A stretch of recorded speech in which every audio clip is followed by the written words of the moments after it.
अस्सलाम वालेकुम। कैसे हैं आप सब लोग? उम्मीद करती हूँ आप सब खैरियत से होंगे। मैं तो बिल्कुल ठीक नहीं हूँ, वो मैं आपको आगे बताऊंगी। आप देख रहे हैं द लाइफ ऑफ जेड और मैं हाजिर हूँ आपके साथ एक नए ब्लॉग के साथ। तो मैं बिल्कुल ठीक नहीं हूँ, इसलिए मैंने कहा क्योंकि अक्टूबर से मेरी तबीयत बिल्कुल ठीक नहीं है। मुझे फीवर हुआ था और इतना शदीद हाथ पैरों में दर्द शुरू हुआ उसी बुखार के चलते। यहाँ पर काफी लोगों के इस तरह से बुखार हुआ है और उसके बाद में कहते हैं चिकनगुनिया का बुखार है। उस समय डेंगू भी बहुत चल रहा था। हस्बैंड को डेंगू हुआ और मुझे चिकनगुनिया वाला बुखार हुआ जिसमें दाने वगैरह भी निकल आते हैं।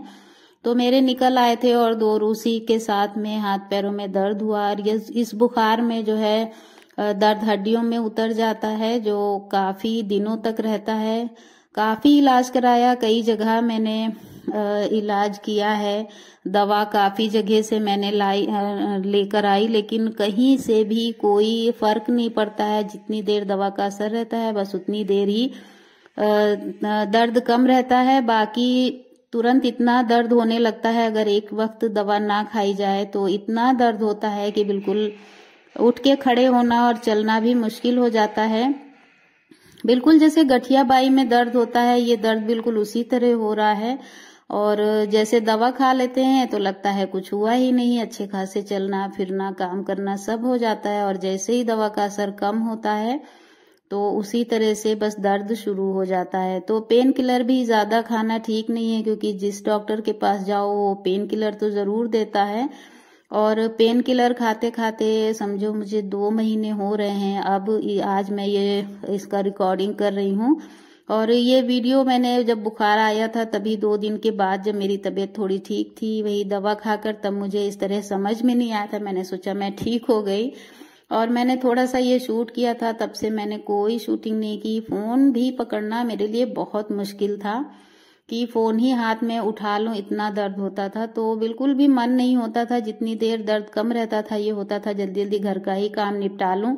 तो काम को आसान भी मैंने काफी तरीके से बनाया है। जैसे कि कपड़े धोने के लिए ये सेमी ऑटोमेटिक मशीन है, तो मैंने इसमें डिटर्जेंट में कपड़े डालकर और इसे चलाया 2 बार। तो कपड़े जब धुल गए तो उसे ड्रायर में सुखा लिया और इस टब में मैंने उस पानी को फेंक कर डिटर्जेंट वाले पूरा टब मैंने पानी से भर लिया और उसके बाद में इसमें कपड़े डाल डालकर मैंने ड्रायर में डालकर थोड़ी देर पानी चलाकर सुखा लिया। तो इस तरह से मुझे बाल्टी में कपड़ों को खंगारना नहीं पड़ा। मैं वैसे भी बाल्टी में कपड़े कभी नहीं खंगारती हूँ, इसी तरह मैं धोती हूँ। तो ये मैंने आप लोगों के साथ शेयर किया कि शायद किसी को इससे फायदा मिल जाए और उसका काम आसान हो जाए। तो कपड़े मैंने सुबह धो लिए, उसके बाद में खाना वाना तो बहुत ही कम ही बना, कुछ दिन तो अब 4-5 दिन।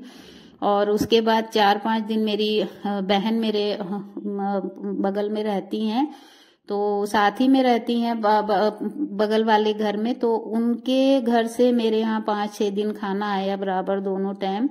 तो उस समय तो बुखार की वजह से तबीयत भी नहीं ठीक थी और दर्द तो जो हो रहा था वो तो खैर दवा खाने से कम हो जा रहा था, लेकिन कमजोरी इतनी शदीद थी कि बिल्कुल भी कोई काम करने का और चलने फिरने का मन नहीं हो रहा था। तो इस तरह दोपहर में मैंने ये पूड़ी सब्जी मंगा ली और शाम को जैसे कि ये चिकन मसाला बाहर से मंगा लिया। मैं तो घर का ही खाना खाती थी। मैं और मेरे हस्बैंड दोनों ही बहुत साथ ही में बीमार हो गए और दोनों को ही बच्चे मेरे दिखाने ले जाते और बेचारे बच्चे बहुत परेशान हुए उतने दिन। तो इस तरह से जब तबीयत ठीक रहती थी तो मैं खाना बाहर से मंगा लेती थी। बच्चों के लिए कुछ अच्छा बनाना हो तो मेरा मन नहीं करता था। हम लोग तो दाल चावल बनाकर खा लेते थे बुखार में, और तबीयत नहीं ठीक है बाहर का खाना नहीं खाया। तो बच्चों के लिए मंगाना रहता था तो रोटियां उनके लिए भी घर की ही बना दी। तो ये देखिए आटा निकालने में भी मुझे इतनी तकलीफ हो रही है कि दवा खाने के बावजूद इतना दर्द रहता था कि कोई काम, गरुआ बर्तन या कोई भी चीज हाथ से उठाना मुश्किल रहता था। बस इतना दर्द कम रहता था कि धीरे धीरे थोड़ा सा काम हो जाता था। तो ये रोटी बेलना भी काफी मुश्किल था। ये वीडियो थोड़ा तेज चल रहा है तो आपको थोड़ा जल्दी जल्दी दिख रहा है। तो 10 मिनट का काम 20 मिनट में होता है, ऐसा मतलब दवा खाने के बाद भी दर्द रहता था। तो इस तरह से मैंने अपना 2-3 दिन जैसे बच्चों को खाना बाहर से ही मंगा के खिला दिया, मगर रोटी वगैरह घर में बना दी, थोड़ा घर में बना लिया, थोड़ा बाहर से मंगा लिया। और अपने लोगों के लिए जैसे घर में ही दाल चावल बना लिए, तो हम लोग तो बाहर का नहीं खाते थे दोनों लोग। और उसके बाद जैसे कि काम साफ सफाई है, उस समय मेड भी मेरी गांव चली जा चुकी थी, 2-8 दिन पहले से ही नहीं आ रही थी, और उसी समय तबीयत भी खराब हो गई, मुझे कोई नई मेड भी उस समय नहीं मिली। और मैंने आपको पहले ही बताया था ऊपर पोर्शन में काम चल रहा है, तो काम भी कंप्लीट हो गया, और उसी समय बिल्कुल हमें ऊपर भी आना था। और अब क्या मुश्किल हो गई कि दिवाली में हमें ऊपर आना था, और तबीयत इतनी दोनों लोगों की खराब थी कि ऊपर कैसे आते। तो हम लोग फिर अब चढ़े हैं, जब मैंने ये मैं आपको व्लॉग आज डाल रही हूँ, तो अब हम ऊपर आ चुके हैं। और इस तरह से रोटी मैं मेरे घर में सबके लिए जब खाना खाते हैं तभी रोटी बनती थी, लेकिन उतनी टाइम मेरे लिए इतनी मुश्किल थी कि मैं एक साथ सबकी रोटी बनाकर रख देती थी घी लगाकर, कि गरम रहें और मुलायम भी रहें, तो जिसे जब खाना हो तब निकाल कर खा ले। मैं एक एक जन के लिए रोटी फिर नहीं बना सकती थी। और हस्बैंड के लिए उन्हें डेंगू बुखार हुआ था, तो उनके लिए मैं ये दूध बना देती थी, जिसमें मैंने सारे मेवे डाल दिए हैं, छुआरा डाल दिया है, काजू बादाम पिस्ता जो भी घर में मेवे होते थे मैं सारे इसमें डालकर 1 चम्मच चीनी डालकर इसे थोड़ी देर दूध को पका लेती थी कि दूध थोड़ा गाढ़ा हो जाए, और उसके बाद में इसे रख देती थी। तो ये बहुत फायदा करता है, ताकत भी देता है और बहुत फायदा भी करता है। तो उनके लिए मैं ये जरूर बनाकर रोज रख देती थी। वो तो 15 दिन में ठीक हो गए, लेकिन मुझे तो 2 महीने अभी हो गए हैं, उस दर्द से मुझे आराम नहीं मिला है। और दूध भी पका के रखना होता, रात में कितने काम होते हैं। तो रोज मैं दूध ये पैकेट वाला मंगाती हूँ, और उसे इस तरह से पैकेट को धो जरूर लेती हूँ, ताकि पता नहीं क्यों मुझे अच्छा नहीं लगता कि इसी तरह पैकेट को मैं फाड़ कर डालूं। तो ये भगोना मैंने धोया भी नहीं है, क्योंकि बर्तन धोना तो बहुत ही मुश्किल था। दवा खाने के बाद भी इतना दर्द कम होता था कि काम हो जाए, बर्तन बहुत मुश्किल से धोए जाते थे मुझसे।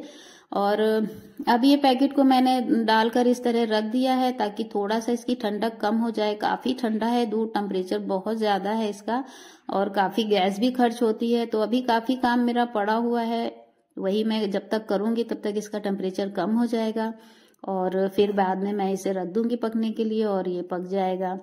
तो धीरे धीरे थोड़ी थोड़ी सफाई भी मैं करती जाती हूँ। खाना कम भी बन रहा है, लेकिन जो थोड़ा बहुत बनता है, गैस भी गंदी होती है, काउंटर भी गंदा हो जाता है।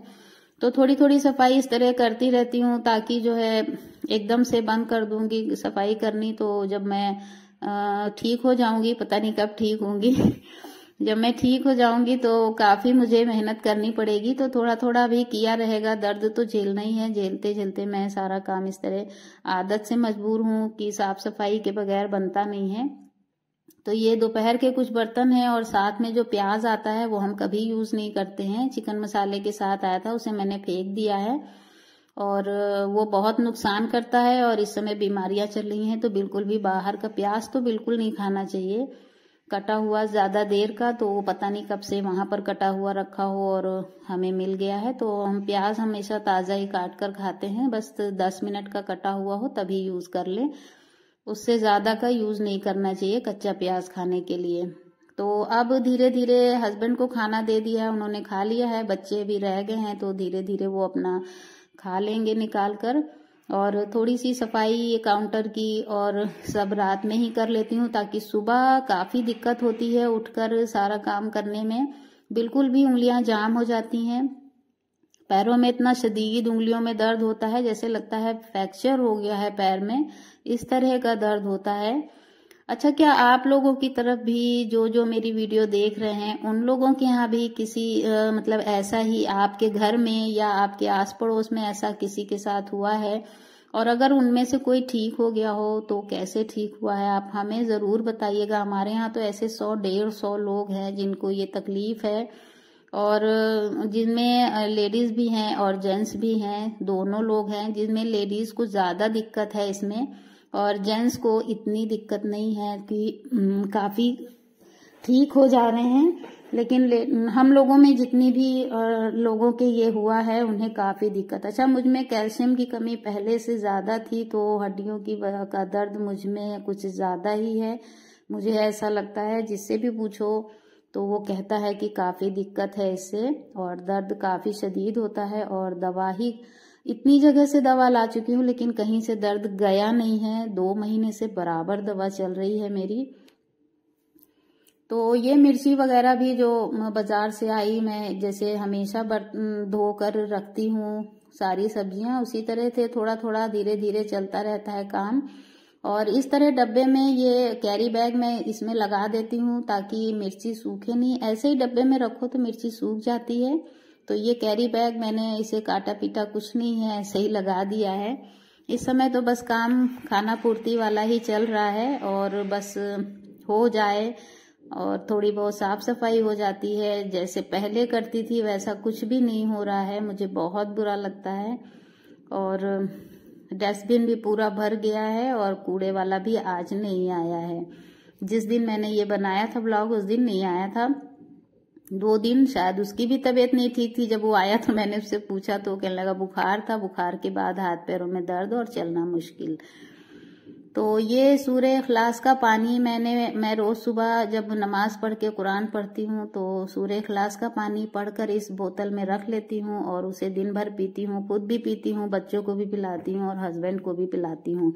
दवा के साथ दुआ बहुत जरूरी है और दुआ ही ज्यादा काम आएगी। मैं तो ये शुक्र करती हूँ कि कम से कम दवा खाने के बाद जो है दर्द कम ही हो जाता है। अगर वो भी ना जाए तो हम क्या कर सकते हैं, कुछ भी नहीं कर सकते हैं, उसी तरह दर्द में तड़पना ही रहेगा।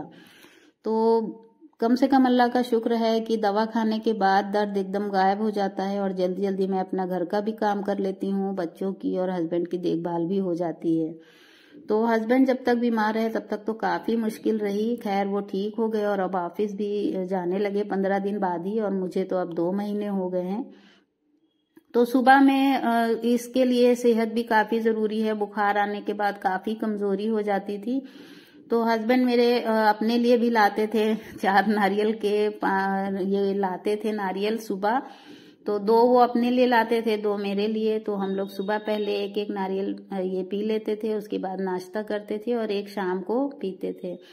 तो काफी परेशानी होती है, लेकिन उसे कम करने के लिए हमें जो है अपना नाश्ता भी अच्छा सा करना चाहिए ताकि जो कमजोरी है वो जल्दी दूर हो सके। तो हस्बैंड के लिए तो मैं दूध भी बना देती थी शाम को, जिससे उन्हें काफी जो है एनर्जी मिल जाती थी। और उसके बाद में ये सेब है और फल वगैरह भी काफी ज्यादा डॉक्टर ने बताए थे खाने को। और खाना हम लोग थोड़ा हल्का फुल्का और कम ही खाते थे और ये फल वगैरह ज्यादा खा लेते थे ताकि जो है ताकत रहे बदन में और जल्दी ठीक हो जाएं। तो मैंने अपने लिए ये सेब काटा है और हस्बैंड नाश्ता कर चुके थे और ये 1 कप दूध ले लिया है। मुझे वो मेवा डालकर दूध बिल्कुल अच्छा नहीं लगता, तो मैं उसे नहीं खाती थी, मैं खाली दूध पी लेती थी। और सुबह सबसे पहले मैं ये 2 पानी पी लेती हूँ ताकि एक यकीन सा रहता है कि शायद आज मेरी मुश्किल कम हो जाएगी इस पानी को पीने से। दवा से मुझे इतना नहीं लगता है ये पानी पीने से मुझे तकलीफ कम हो जाएगी।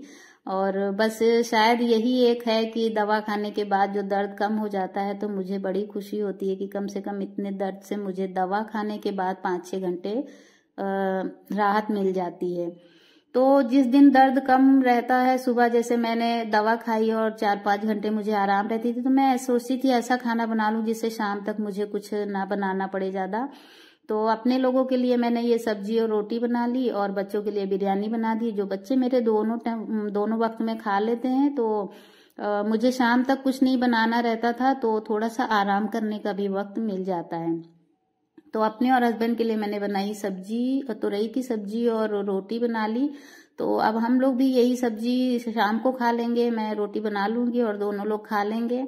और ये 1 कटोरी दही ले लिया है, बस हमारा यही दोपहर का खाना हो जाता है और यही हम शाम को खा लेंगे।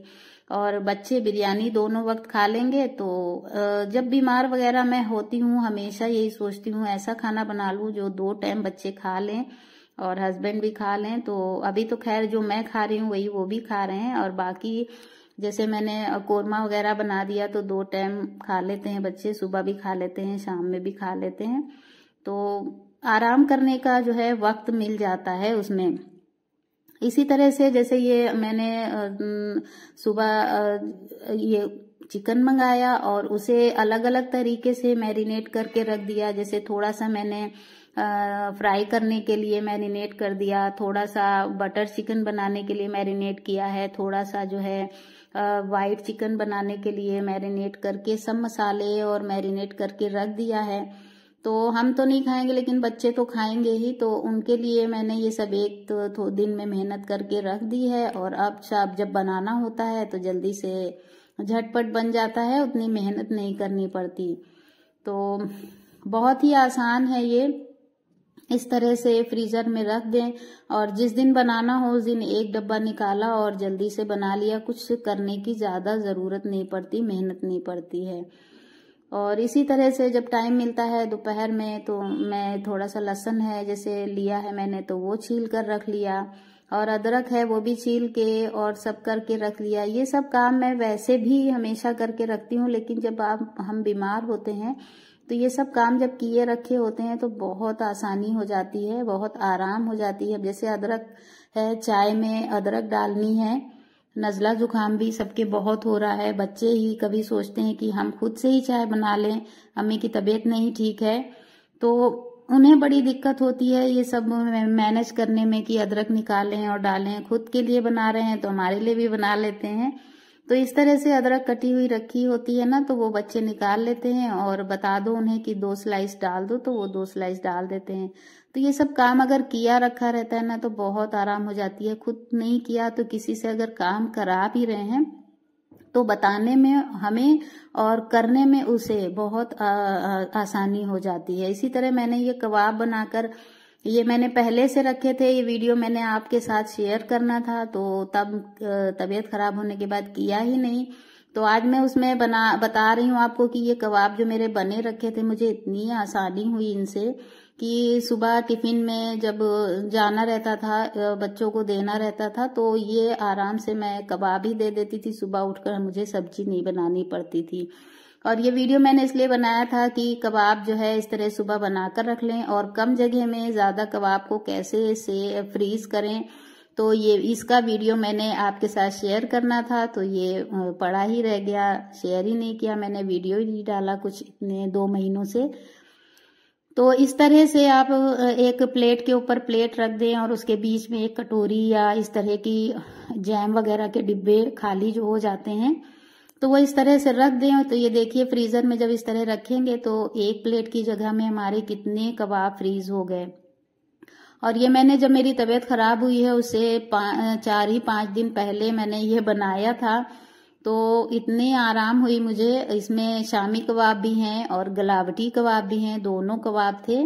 तो मैंने इसे फ्रीज करके रख लिया था इस तरह से। ये फ्रीज हो गए हैं और अब इन्हें हम निकाल लेंगे प्लेट से, बहुत अच्छे से निकल जाते हैं आसानी से। और उसके बाद में इस तरह डब्बे में रख लें और उसके बाद में इसे फिर से फ्रीजर में रख देंगे। तो अब जब भी हमें बनाना हो, और जैसे हमारा मन नहीं कर रहा है या घर में दाल बनी है, बच्चे खाना नहीं चाहते, तो उन्हें कबाब बना दें, पराठे बना दें। कबाब बने रखे, अब इन्हें तुरंत बनाना हो तो काफी वक्त लग जाता है।